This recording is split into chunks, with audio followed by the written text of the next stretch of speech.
सोयाबीनची खरेदी हमी भावानं होणार असल्यानं सोयाबीनच्या दरात वाढ झाली आहे। प्रति क्विंटल सरासरी 200 ते 300 रुपयांची वाढ झाली। केंद्र सरकारच्या 4000 रुपये प्रति क्विंटल हमी भावानं सोयाबीनची खरेदी होणार आहे। पंढरपूरच्या विठ्ठल साखर कारखान्याचा ऊस दर जाहीर झाला आहे। ऊस गाळप हंगामासाठी विक्रमी 3500 रुपये प्रति टन इतका ऊस दर जाहीर केलाय। तर या निमित्तानं सोलापूर जिल्ह्यात सर्वाधिक ऊस दर देण्याची यंदा ही परंपरा श्री पाटील यांनी कायम ठेवली आहे। वाशिम जिल्ह्यातील खरीप हंगामाच्या पेरणी क्षेत्राची घट झाली आहे। सरासरी 7500 हेक्टर क्षेत्रावर खरीप ज्वारीची पेरणी अपेक्षित होते, मात्र फक्त 138 हेक्टर क्षेत्रावर पिकाची पेरणी झाली आहे। तर जिल्ह्यातून तृणधान्य हद्दपार होत असल्याचं चित्र आहे। जायकवाडी धरण 97% भरलेलं आहे। धरणातून दुपारी पाणी सोडलं जाणार आहे। नदीकाठच्या गावांना सतर्कतेचा इशारा देण्यात आलाय। जायकवाडीमध्ये 15000 क्युसेक वेगानं आवक सुरू आहे। राज्यपाल सीपी राधाकृष्णन संभाजीनगर दौऱ्यावर आहे। दुपारी 3:30 वाजता राज्यपाल संभाजीनगरमध्ये येणार आहेत। राज्यपाल लोकप्रतिनिधींसोबत संवाद साधणार आहेत। विविध शिष्टमंडळांच्या भेटी घेणार असल्याची माहिती आहे। उद्धव ठाकरे 15 सप्टेंबरला संभाजीनगर दौऱ्यावर असतील। संत एकनाथ साखर कारखान्याच्या कार्यक्रमाला ते हजेरी लावणार आहेत। कारखान्याच्या विविध प्रकल्पांचं ठाकरेंच्या हस्ते भूमिपूजन होईल। कारखान्याचे चेअरमॅन सचिन घायळांचा पक्षप्रवेशही होणार आहे।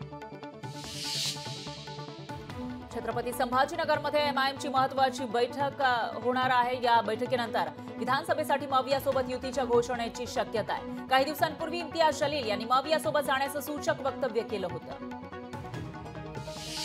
मंत्री धर्मराव बाबा आत्राम यांची कन्या भाग्यश्री आत्राम यांचा राष्ट्रवादी एसपीमध्ये प्रवेश निश्चित मानला जातोय। राज्याच्या राजकारणात पहिल्यांदाच मुलगी विरुद्ध वडील असा राजकीय संघर्ष होण्याची शक्यता आहे। शरद पवार यांनी लालबागच्या राजाचं दर्शन घेतलेलं आहे। पवारांसोबत रेवती सुळे, सदानंद सुळेही उपस्थित होते। अमित शहांच्या आधीच पवारांनी लालबागच्या राजाचं दर्शन घेतलं। हिंगोलीच्या दार्वेकर कुटुंबियांनी दिवे घाटातील पालखी सोहळ्याचा देखावा साकारला। घरी शाडू मातीपासून बनवलेल्या पर्यावरण पूरक अशा गणपतीची स्थापना त्यांनी केली आहे। तर दार्वेकर कुटुंबियांनी ग्रामीण भागातील संस्कृती जोपासण्याचं काम करत पर्यावरण पूरक गणपतीची स्थापना केली आणि पर्यावरण संवर्धनाचा संदेश दिला। मेघवाडी सार्वजनिक गणेशोत्सव मंडळाचे यंदा 60वं वर्ष आहे। यावेळी जोगेश्वरी मुंबई 60 या संकल्पनेवर आधारित जोगेश्वरी दर्शन हा विषय घेऊन जोगेश्वरीमध्ये आलेल्या ज्या प्राचीन गुहा आहेत त्यांचा देखावा या ठिकाणी सादर करण्यात आला। इतर सामाजिक उपक्रम मंडळातर्फे वर्षभर राबवले जातात। अमरावती शहरातील आझाद हिंद सार्वजनिक गणेशोत्सव मंडळानं 1928 पासून आपली ऐतिहासिक आणि धार्मिक परंपरा कायम ठेवली आहे। या गणेशोत्सव मंडळाला 97 वर्ष पूर्ण झाली आहेत। यावेळी श्रीदत्त महाप्रभू अवतार देखावा साकारण्यात आला आहे। कोल्हापुरातील 31 गणेश मंडळांवर ध्वनी प्रदूषण केल्याप्रकरणी कारवाई करण्यात आली आहे। गणेश आगमन मिरवणुकीमध्ये डीजेचा सर्वाधिक 120 डेसिबल आवाजाची नोंद करण्यात आली आहे। तर या प्रकरणी मंडळांसह डीजे मालकांवरही कारवाई करण्यात आली।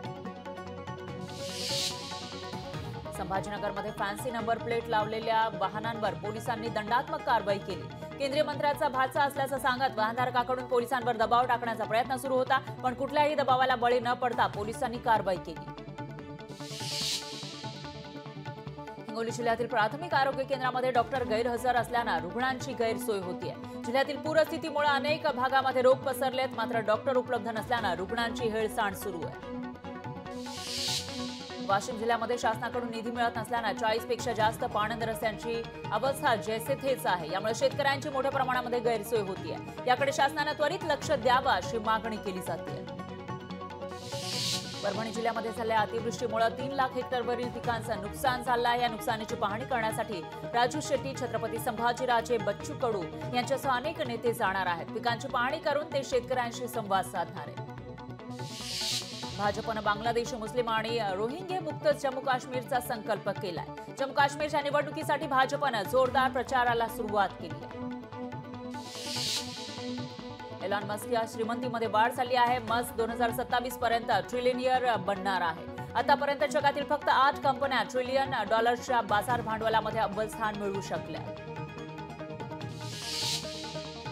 आज रात्रीपासून ॲपलचा आयफोन 16 विक्रीसाठी खुला होणार आहे। हा फोन भारतामध्ये बनवलाय। जगभरात विक्रीसाठी हा फोन उपलब्ध होणार आहे. तर कॅलिफोर्निया इथे याचा उद्घाटन सोहळा असेल. अमेरिकन वेळेनुसार सकाळी 10 वाजता उद्घाटन होईल. लोकशाही मराठी ऐका, पहा, जागरूक रहा.